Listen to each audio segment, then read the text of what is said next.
ఒక glamour stage మీదకి రావాల్సిందే. Inviting Rakul Preet to please come on stage.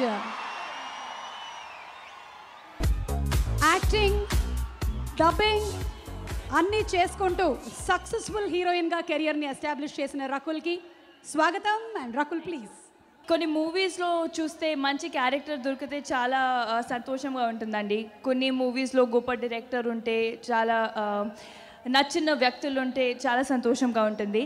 కానీ ధ్రువ ఇలాంటి స్క్రిప్ట్లో నన్ను ఒక ఎంత మంచి భాగంలో లాగా ఉన్నప్పుడు చాలా సంతోషంగా ఉంది. So I'm very happy and thankful that ఈ టీమ్ నన్ను నమ్మి అండ్ నా మీద ఎంత ట్రస్ట్ పెట్టి నాకు ఇషికా క్యారెక్టర్ ఇచ్చారు. సో చాలా చాలా హ్యాపీ ఉన్నానండి. So thank you so much Suri sir. మీతో సెకండ్ టైం పని చేస్తున్నాము. అప్పుడు కూడా చాలా ఎంజాయ్ చేసాను, ఇప్పుడు కూడా చాలా ఎంజాయ్ చేశాను. Thank you so much and I hope that I get to work with you again. Aravind sir, ఎక్కడ ఉన్నారు మీరు?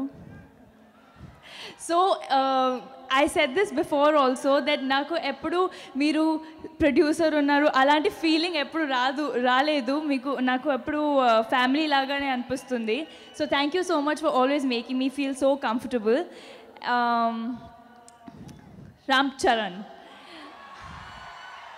నేను ఎన్నిసార్లు ఇంటర్వ్యూస్లో చెప్పాను that Charan is one of my favourite co stars. మళ్ళీ చెప్తున్నాను, ఎందుకంటే ఒక సూపర్ స్టార్ వెనక చాలామంది ఆల్రెడీ చెప్పారు, ఒక చాలా మంచి పర్సన్.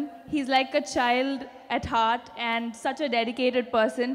అండ్ మీరు చూసారు ట్రైలర్స్లో కూడా ఎంత హార్డ్ వర్క్ పెట్టి ఆ బాడీ కోసం ఎంత హార్డ్ వర్క్ పెట్టారు. So wishing you all the best with this film, and I definitely want to say that Charan, I'm very proud of you as a co-star for selecting a film like this and making it possible for the audience to see it visually in Telugu cinema.